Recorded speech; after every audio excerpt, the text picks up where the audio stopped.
Here is the piece that's been preventing me from starting welding, because even though it tells you that the welder can do 0.6 wire, I don't think they actually give you whatever the feed roller to do that. So I've had to buy, there we go, a 0.6.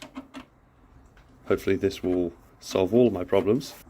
Let's see if we can't work this out. There we go. That. Boom.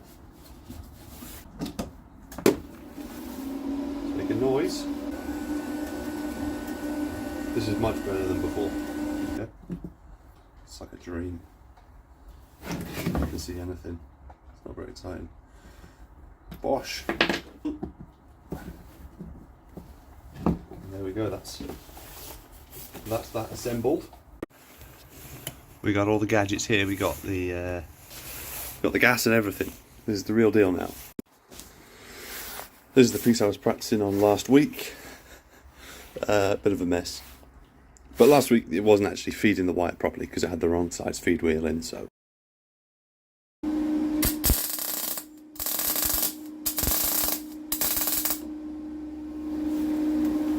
Not sure really why it's pulsing like that. A wire speed thing or I don't know why it would do that. Anyone watching closely, previously when I put this in, may have seen that I actually put it in the wrong way round.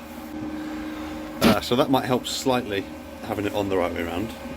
Alright, I've been testing a few settings. Turns out having that machine set up correctly with the right wire feed roller in there, quite a big difference. It actually works now. I've got these bits of scrap metal that I fished out of a skip. Reduce, reuse, recycle. And I'm basically going to try and see if I can weld the two ends together and see how that goes. See, maybe I'm just a natural born welder. And this project, this car is going to be the easiest thing in the world because I was born to do this. I'm thinking start with a tack weld. Okay. I'm thinking attach the earth clamp. That will be our first step. Alright, forget what I said about natural born welders. I think that's gone out the window at this point. Mole grips conduct, right? They made of metal. Oh god. Quite as, that seems dangerous. Alright. That's just, oh god. I clamp it sideways? Alright, we'll see how good of a conductor the mole grips are. That's just going to move where it wants to move. You know, it's better to work with nature than against, unless it's rust in your car, in which case, work against it.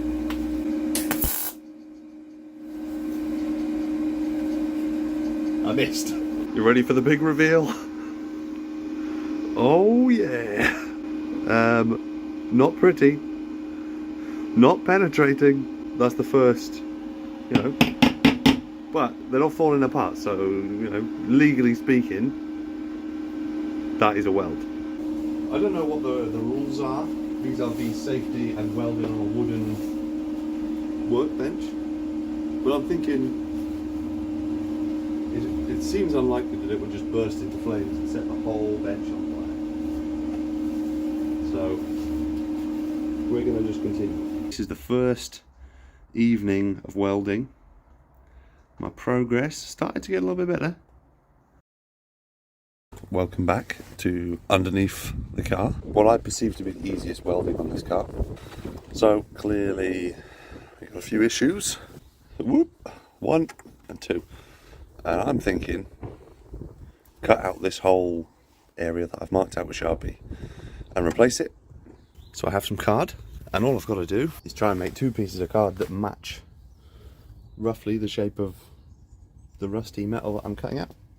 So what I've been doing is creating these templates, which more or less seem to me to fit. I had to cut out that area just so that it lays flat, but it's not going to actually be a hole there in the final bit. So I need to cut those out of a sheet of steel, and that's step 1. Step 2 will be actually starting to cut some material out of the car, which is kind of somewhat frightening, but I suppose it has to be done.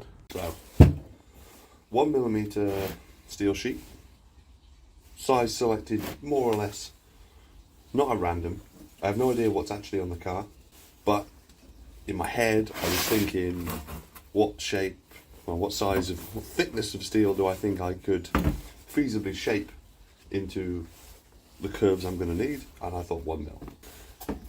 Currently the car is completely drivable with holes in it and being constructed out of rust, so I don't really see why it would be a problem if it's slightly the wrong thickness of steel. A funny story about the history of this project: when the car failed its MOT, the nice MOT man that said it had too much rust in, who actually was quite nice because he put the car back up on the lift and let me have a look at it all, also helpfully told me that I could have a free retest if I got all the problems solved and brought it back within 10 days. To which I told him that's not going to happen. And then he clarified that it was 10 working days. So, you know, with weekends, really that's 2 weeks. That was probably 3 weeks ago at this point, and the car has more holes in it now than it did then. So it was a nice thought, but it wasn't to be. I'm going to cut this out now.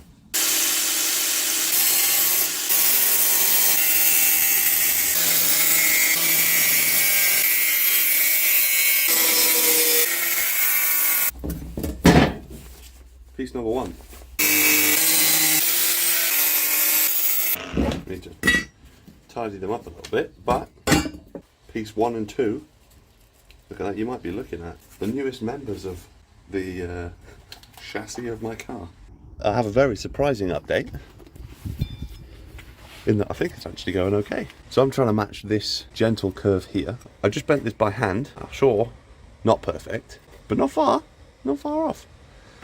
So that's just a little progress update. Side note, one really fun part of working under the car is sitting up and completely smashing your head on the pointy, rock solid subframe mounts. I mean, these, to the rest of the car rusting out, hit your head on one of these bad boys, solid as could be. So I'm not worried about the structural integrity of those, just the traumatic head injuries that I keep receiving. Here's what we're working with. This is the fit on this side. Close but not perfect. And then the fit on this side, I would say similar.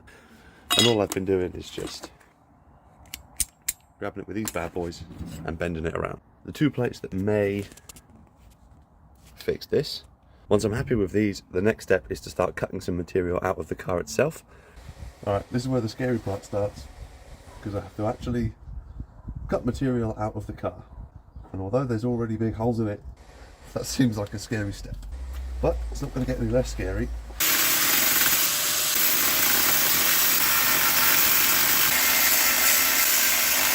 It's really difficult to get access right by this stud.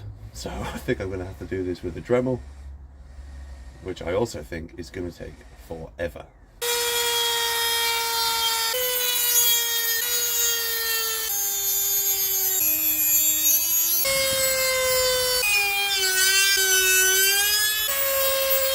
Trying to do that with the Dremel was ridiculous, so I found a way to kind of get in there with the grinder, more or less.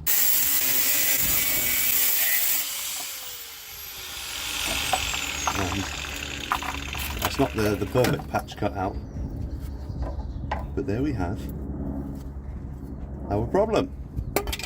Oh my god, what have I done? Woo! Mathematically, we're going in the right direction. There used to be 2 holes here, as you've seen. Now there's 1. It's half fixed. Extra little update here. Found some more holes. So there's just a small little one here, and on the other side, the small one there. I thought to start with the easiest piece of welding I could. So I've cut a plate to cover the hole that was here, and I'm now going to give it a go. First welding on the car. This could be a mess, but let's see. Battery terminal off so that the welder doesn't blow the car up. We aren't necessarily expecting an enormous success, but we certainly are hoping for one. Let's see how it goes.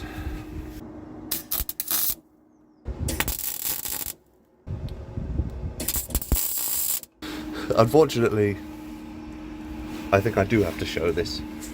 Here goes the first attempt at welding. Clearly I've been in with the grinder trying to save some face. We're not finished. So we're not finished, clearly. I could do a little bit more up here, but that's secondary to the real issue, which is that I'm just blowing massive holes in this bottom edge. To me, this seems like a reasonable way of fixing it. I've got a very thin little strip of metal in there, and I'm then just going to kind of plug weld through those holes and fix it that way. Here's the kind of mess we're dealing with. This was actually a bit better along the top, and then trying to plug weld through those holes. Yeah, still working on that one. I won't lie and say that this is perfect, but the repair there is, I'd say a 4 out of 10. Previously, there was a hole here, and as you can hear, the rust detector does not go through from either side. So we will say, of the many, many holes in this car, there is now one less. 2 less if you count the fact there used to be 2 here, and I've consolidated those into one easy to manage large hole. So we're really roaring through this. Only this and this and this and this and this and all sorts to go. As a practice, I learned some useful things. For example, I need to practice more before I patch something like this. I think that's where we're going to leave it for this week's episode. I don't know if the episodes are going to continue to be weekly, but it's working so far. Maybe next week I'll do a better job than that. But to be honest, if everything goes that badly, where it doesn't look great but the hole is fixed and I can paint over it, I think I'll be happy with the whole project. So tune in next time to find out what happens.